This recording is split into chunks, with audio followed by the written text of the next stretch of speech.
Pessoal, vamos à correção da lista de exercícios que fala sobre temperatura de orvalho, umidade relativa e absoluta, tá legal? São, se eu não me engano, 3 exercícios. 1, 2, 3, isso, que eu passei para vocês em aula. E agora vou efetuar a correção porque eu acho que fica legal para esclarecer alguns pontos da teoria e tudo mais, tá legal? Então vamos lá. Primeiro exercício.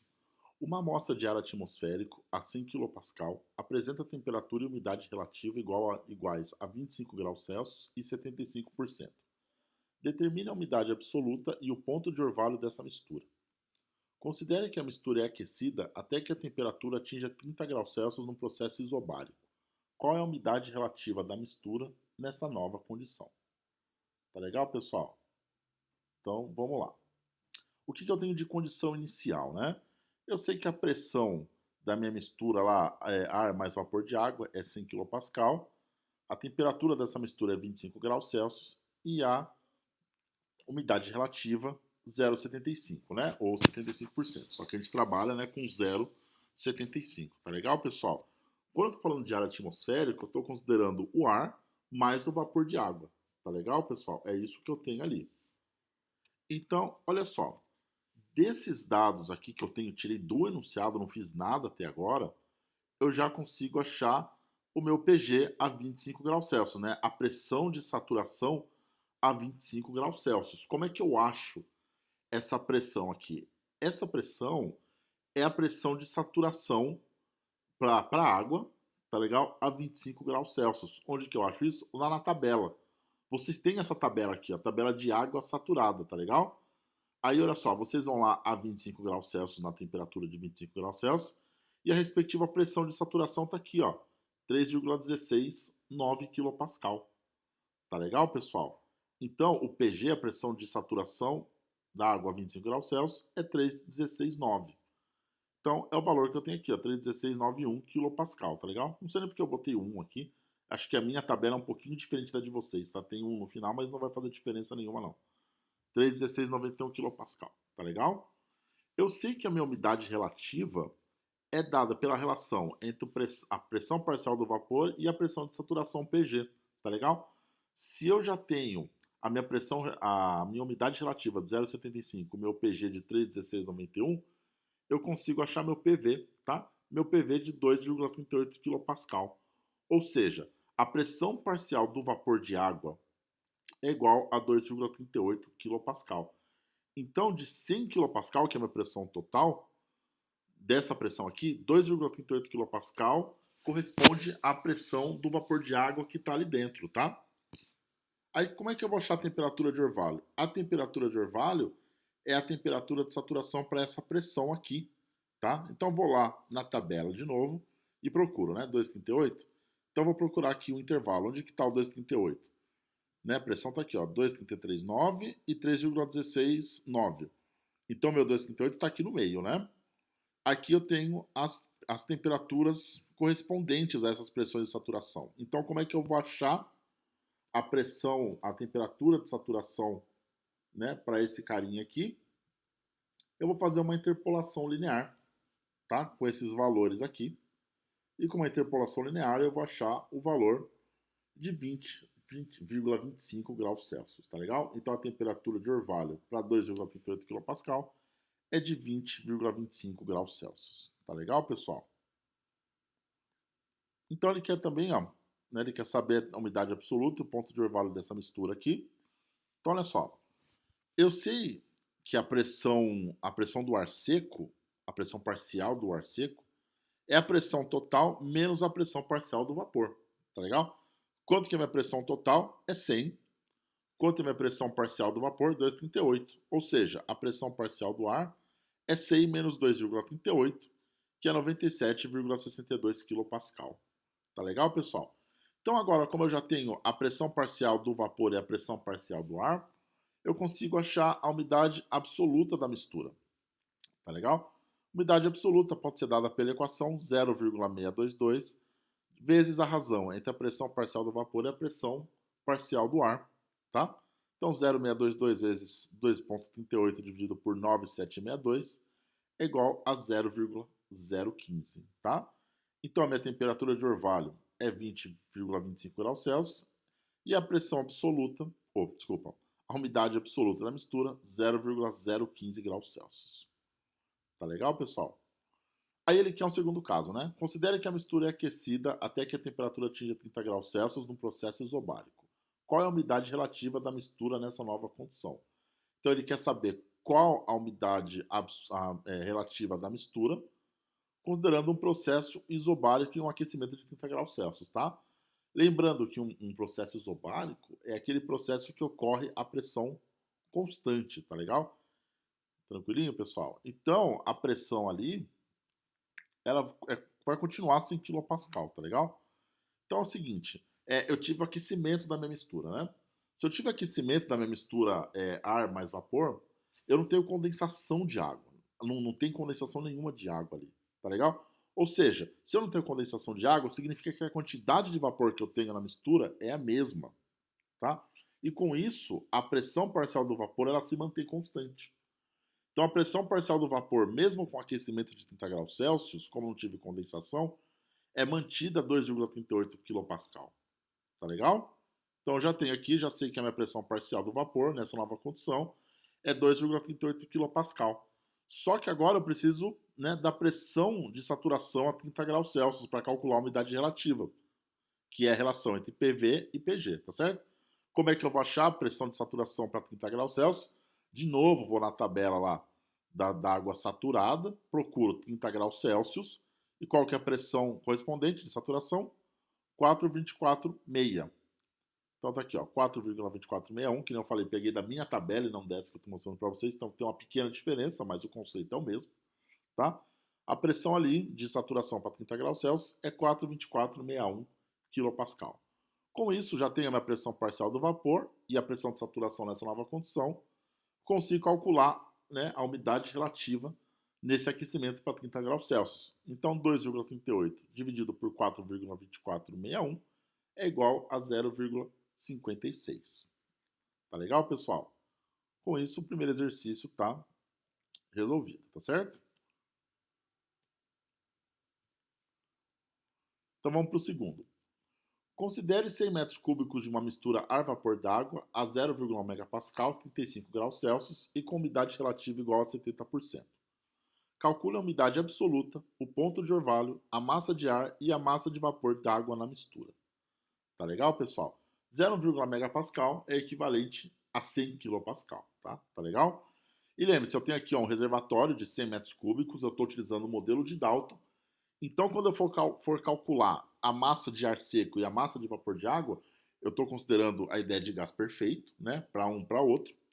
E toda vez que eu estou considerando a ideia de gás perfeito e modelo de Dalton, o gás ele vai ocupar todo o volume do recipiente. Então, a hora que eu for calcular a massa aqui, é como se o ar seco estivesse ocupando 100 metros cúbicos e o vapor de água também ocupasse os 100 metros cúbicos, tá legal?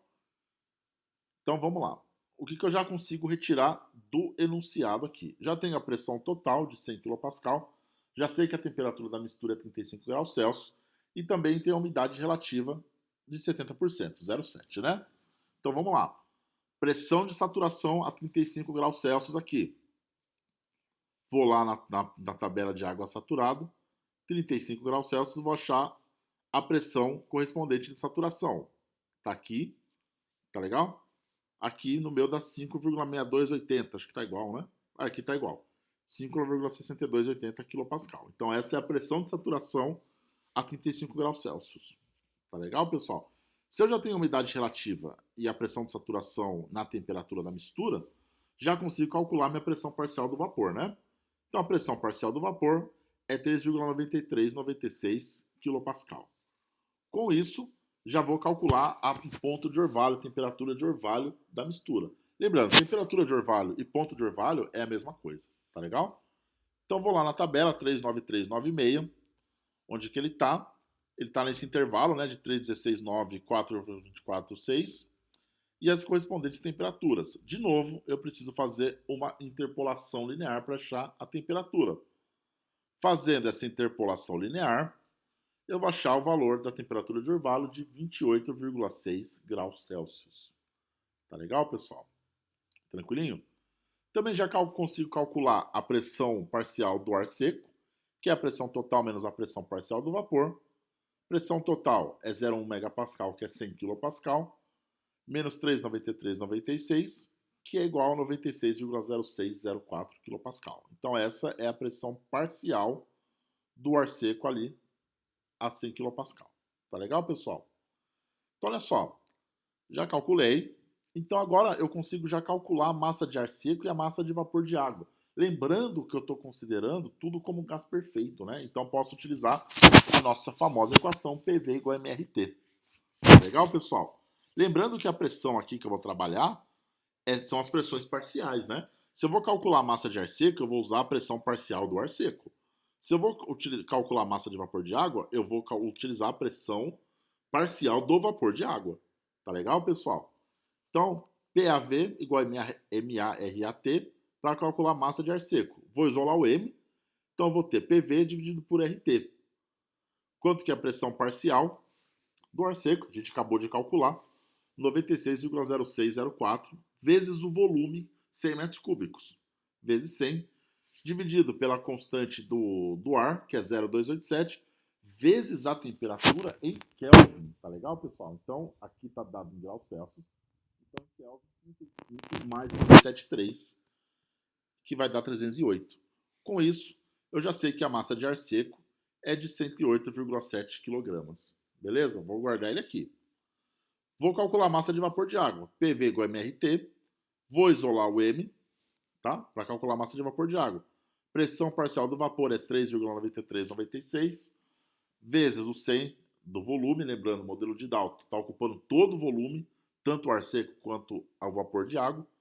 O R do vapor é 0,46152 vezes a temperatura em Kelvin 308.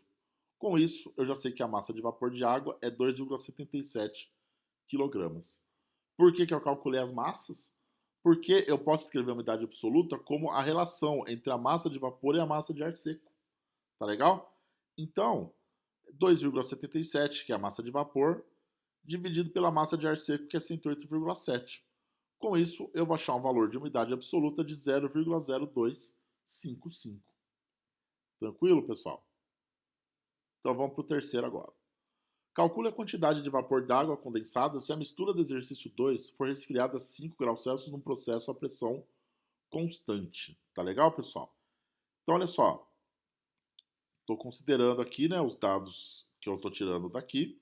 Então, ele sai do 35 graus Celsius, é resfriado no processo isobárico a 5 kPa até chegar a 5 graus Celsius. Tá legal, pessoal? Então, nessa situação, o que acontece? Primeira coisa, se eu tenho vapor de água condensado, condensou, ele está afirmando para mim que a água condensou. Teve água o vapor que virou líquido, tá certo? Nesse caso aqui, eu tenho certeza absoluta que a minha umidade relativa vale 1, tá? Então a minha umidade relativa aqui, ela vale 1. Se ela vale 1, ó, vamos pegar aqui a equaçãozinha, ó, da umidade relativa vale 1, vou jogar o PG para cá, PG vezes 1, PG igual a PV, tá legal? Ou seja, a pressão de saturação na temperatura é igual à pressão parcial do vapor, tá? Então o que acontece aqui, ó? Joguei o PG para cima, então a hora que eu pegar aqui, ó, a pressão de saturação a 5 graus Celsius, ó, 0,8721. Essa pressão de saturação a 5 graus Celsius é a pressão parcial do vapor nessa nova condição. Tá legal? Então a pressão parcial do vapor, 0,8721 kPa. Tá?